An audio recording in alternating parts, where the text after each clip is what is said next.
I say thank you very much indeed, firstly, for the invitation to come here today and to join you in the discussions on what is, in fact, a key issue. And I would say it's a key issue in the concerns of energy, but it's also a key issue in the concerns of the economy, because it's all about jobs.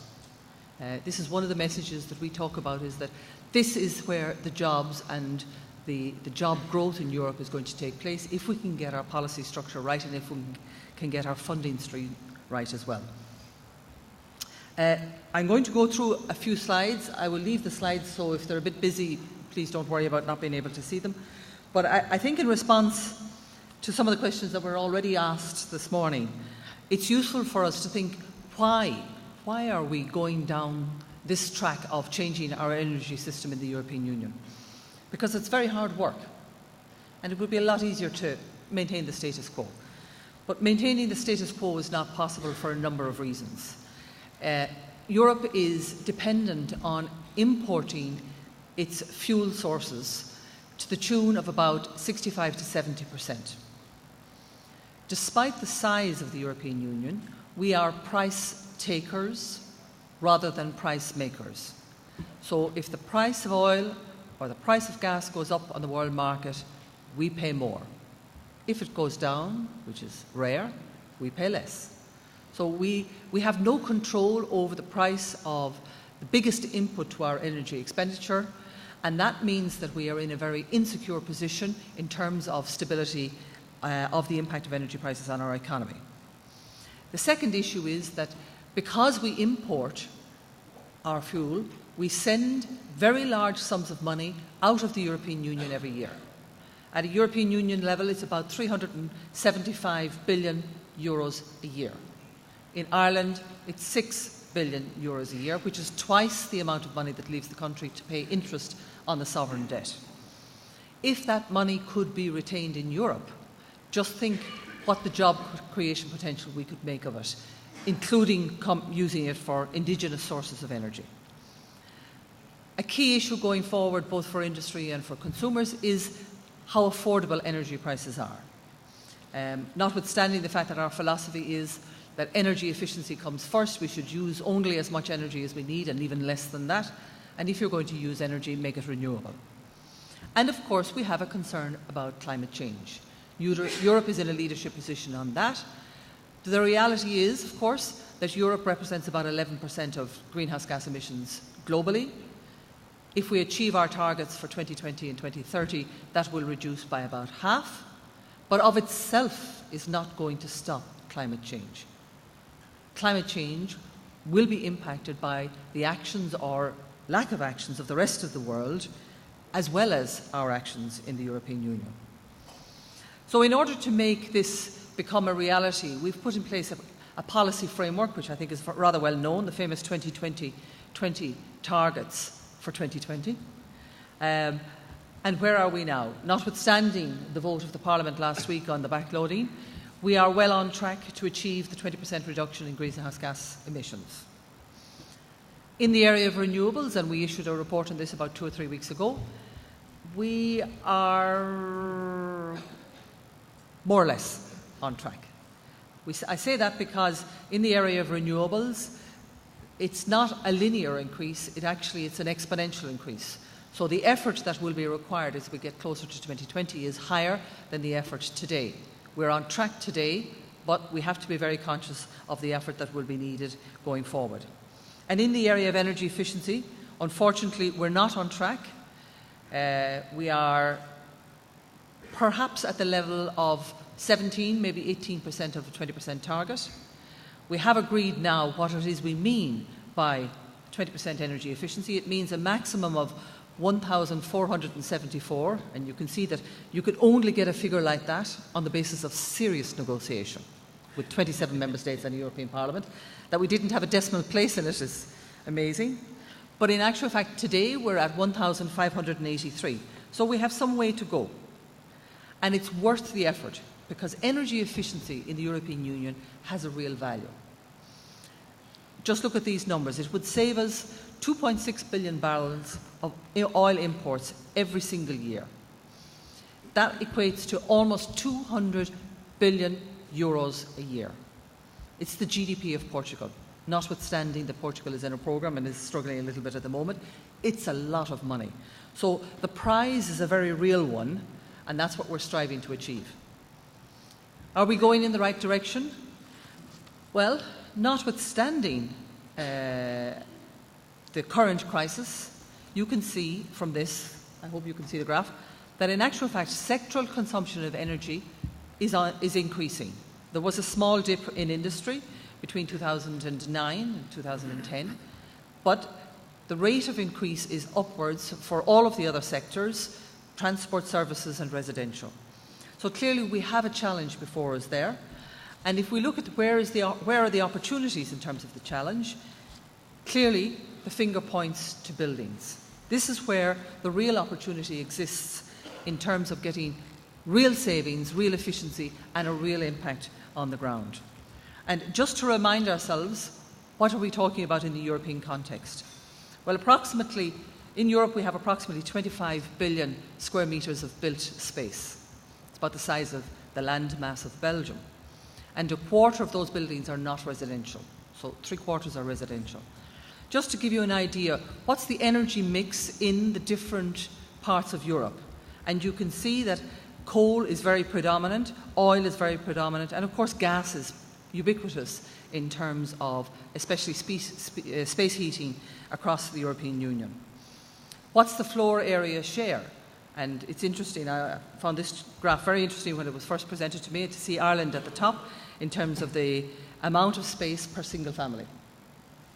We like individual living spaces in Ireland and we like fairly large ones. And also, what's the age of the building? Because this is a key issue going forward. It's true to say that as we build new builds, we can avail of the best technology, and we must avail of the best technology. But the reality is that the construction sector in Europe is struggling today. The rate of new build is in decline. We hope it will come back on stream again. And certainly for new build, we will have very high standards, including the nearly zero energy buildings coming on stream for public buildings in 2018 and for all buildings from 2020. But the reality is that the buildings we see today, as we look around us, are the buildings that will be with us in 2020 and indeed going forward to 2050. 92% of our existing buildings will be here in 2020 and 75% of them will be here in 2050. So if we're going to make a difference in terms of the energy consumption of buildings, we have to do it through retrofit of the existing buildings. And retrofit means reducing the energy consumption of buildings. This is a rather nice graph that I stole from one of the publications that I came across, because I think it illustrates very clearly what our objective is going forward. And what I didn't see until later, and I see it's got a little bit crooked, is that in fact, as we go further, the envelope gets thicker, so it gets more robust and better construction. And internally, our efficiency increases so that our consumption goes down. And this is the kind of objective that we're looking for in terms of energy efficiency in buildings going forward. It's expensive. It's expensive. It's expensive when you have to do it in a retrofit. And therefore, we've looked at the ways of doing that. And perhaps the two-stage approach, which is take the easy option, roll out the insulation in the attic, perhaps change the windows, take the easy options, do them, and then come back with a second investment with more deeper retrofit. Seems to be the way forward, because it's very difficult to persuade the population to take the roof off their house and completely retrofit their building. What is it going to cost? Of course, I can't give you a precise figure, but the estimates we've put together would be somewhere of the order of €250 per square metre for a retrofit, costing, say, on an average, depending, well, it's not for Ireland, but in Europe, if you take 120 square metres of a living space, that's 20 to 30,000 euros, with a payback of 10 to 15 years. These are the numbers, these are the equations that we're looking at. And the question really that confronts us now is, how are we going to make it happen? What can be put in place? And I heard a call already this morning for public policy to frame the approach for delivering on these energy efficiency priorities. And I think, if I can, certainly from a European perspective, and I think it's fair to say that all of the member states in the European Union do share this vision. We have a framework, we have a quantified target, we have a timeline. We have standards that we put in place through the Buildings Directive and through eco-design legislation for appliances. There is a support mechanism in place. It's the kind of support that you use with a carrot in front and a stick behind, but nonetheless it's a very important support system for member states. And we have a great deal of activity going on at the moment with international financial institutions on the financing and the access to financing for energy efficiency.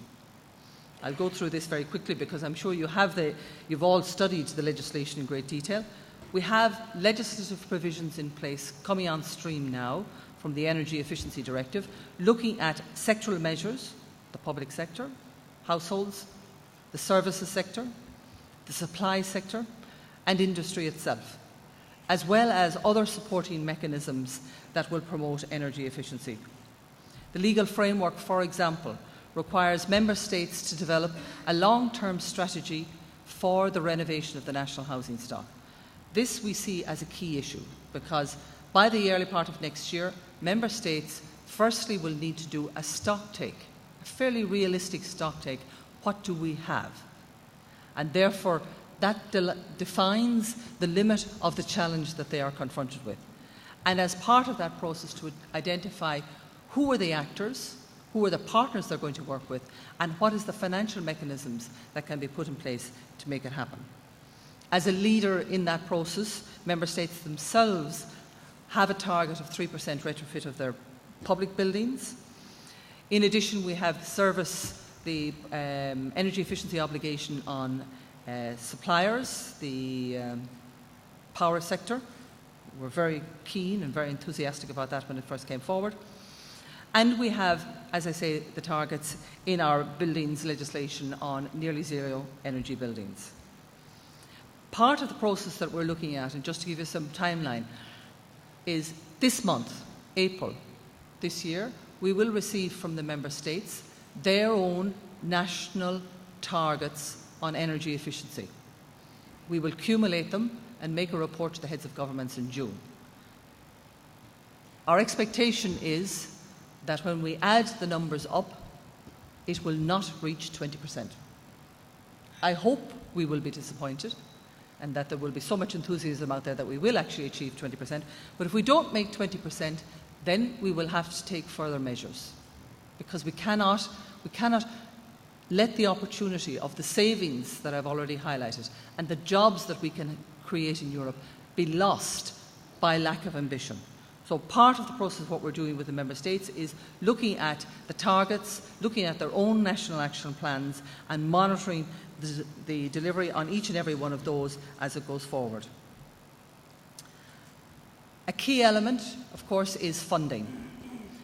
And here we have two kinds of action. We have actions where we directly intervene with financial support, and of course the cohesion funding is the key financial instrument.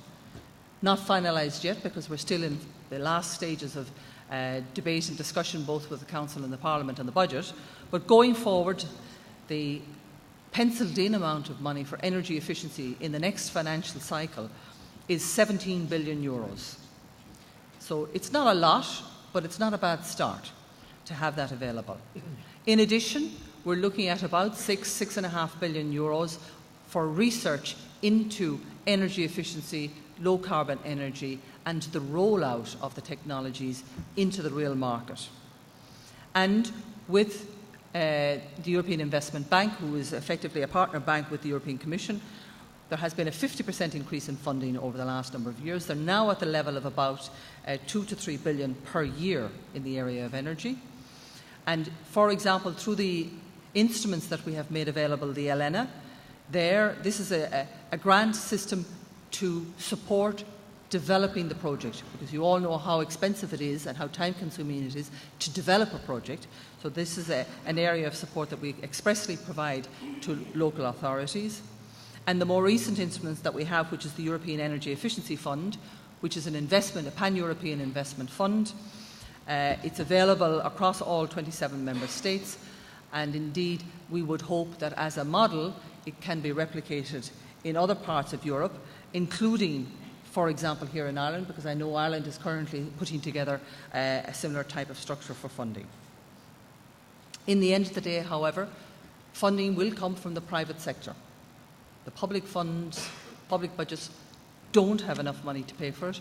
So we have to ensure that A, we have a policy mechanism in place that can identify what it is we need to deliver. B, a policy support system in place that will encourage delivery of that policy agenda. And 3, utilise what limited finances we have available at a public level to support the investment of the private sector through First Class Peace and other initiatives such as that. The combination of that, I believe, can deliver energy efficiency for Europe, out of which not only will we save money, but we will also, I believe, help to re-stimulate the economy in terms of jobs and growth. Thank you all very much indeed.